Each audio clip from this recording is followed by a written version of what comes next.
Good morning, welcome to a morning review. This is Kim speaking on Thursday, the 30th of March. Okay, so as the month draws towards an end, we're seeing the markets, well, consolidate where they are really, as opposed to anything else. We've had the Brexit effect on probably the pound and maybe the euro to a degree.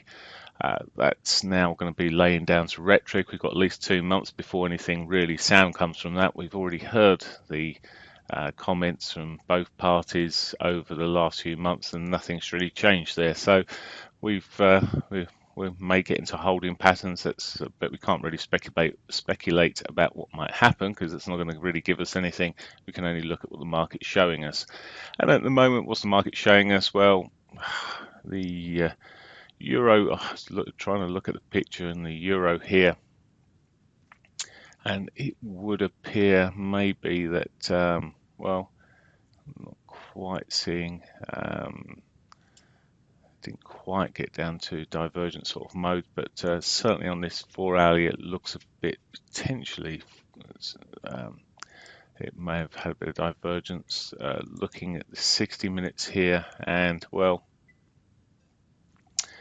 there's certainly not anything significant. We could be pushing. We've got the daily pivot above us. I mean, we're trying to break these 60-21s at the moment. It was sort of, as I say, it never really went quite as low, but the RSI certainly was stronger on this second low, although it wasn't as low, which we do expect to a degree, but it looks particularly strong. And I do wonder if this will push up towards the daily pivot, maybe back towards that hourly 50 and 200 sort of air zone, providing it can cut through the noise on the way. Now, it was pretty. For a long period yesterday, it was relatively slow, and I wouldn't be too shocked if it wouldn't be slow today. We've got very little in the way of significant news out today. Perhaps at 1:30 we'll see a bit of movement when the US data for the final GDP comes out. Maybe get a bit of action from that, but there's little else to move these markets today unless we see or hear more rhetoric. Okay, let's have a look at the pound. Now the pound, certainly it seems to be putting a bit of a basing pattern out on some certain time frames. Looking at what's happening here, it's you'd have expected if it was going to get a real clobbering from this Brexit, it would have yesterday just closed towards the lows and continued, but it bounced, and at the moment it's erring more moderately or slightly bullish than bearish. It has put sort of a higher lows in, higher highs in. It's sitting above its daily pivot here. It's got the potential, maybe if it breaks back above that weekly pivot, to start making a bit of headway to the upside. Of course, it's got this sort of negative crossover on the 50 through the 200, which generally suggests weakness. However, it's already had the weakness, and that's often a very late cross, so we'll just see that could easily cross back within a short while. So it is below its monthly pivot as well, but it's all very nearby. I would expect it will be quiet this morning relatively. If we do get a bit of a kicker and it gets above that weekly pivot, I'd be more tempted towards the longish side, although that 50 may spoil things initially. But if we can break through that, I'd be looking for maybe towards yesterday's high. There are one sort of area maybe. So at the moment I'm more on the bullish side there of the pound. Dollar yen. Dollar yen, well, it's a bit of a different picture we're seeing here. It's run into its daily 8 and had a reaction off that through the Asian session there. It's likely to close on this sort of, well, it's hardly a chimney, but this on the tram lines or whatever you like to call them, but it does err towards the bearish side there.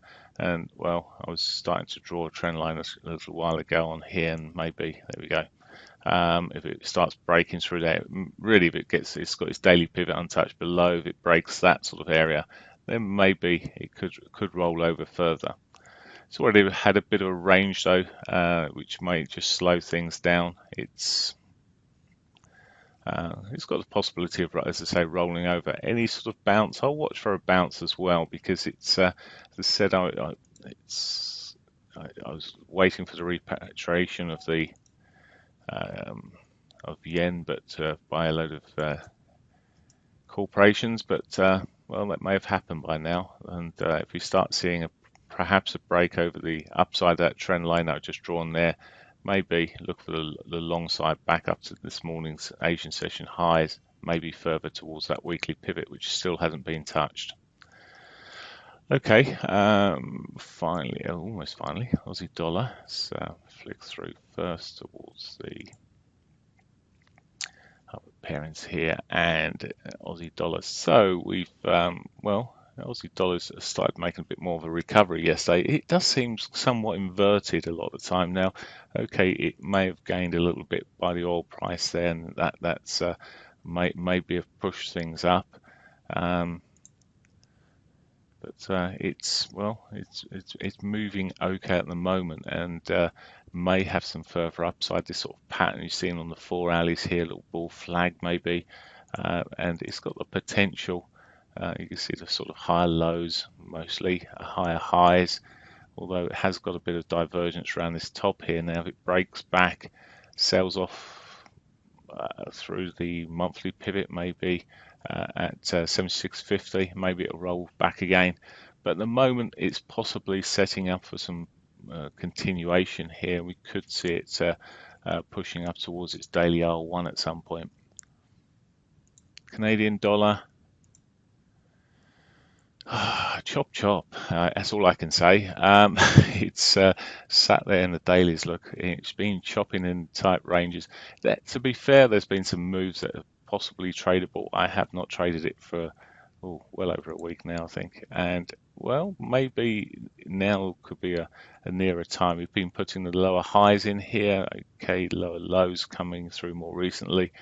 Has got an untouched daily pivot above. Would prefer to see that taken out before I saw it or looked for anything more to the downside. Ideally, it may just run and continue pushing through with the oil price pushing up, and may just push through this little trend here and break these prior lows that we've seen, and head off towards maybe down towards its S1 area at 32.99. So 33 area. There's the possibilities there. As I said, just to confirm, little in the way news until 1:30. Maybe the pound to me looks one of the more bullish ones. The euro's still got potential upside, so maybe the general theme is possibly a bit of dollar weakness, but we'll see probably in the early morning session which way we're going. We just need to watch post 8 o'clock and see how it goes. That's it for me. Have a good day. Bye for now.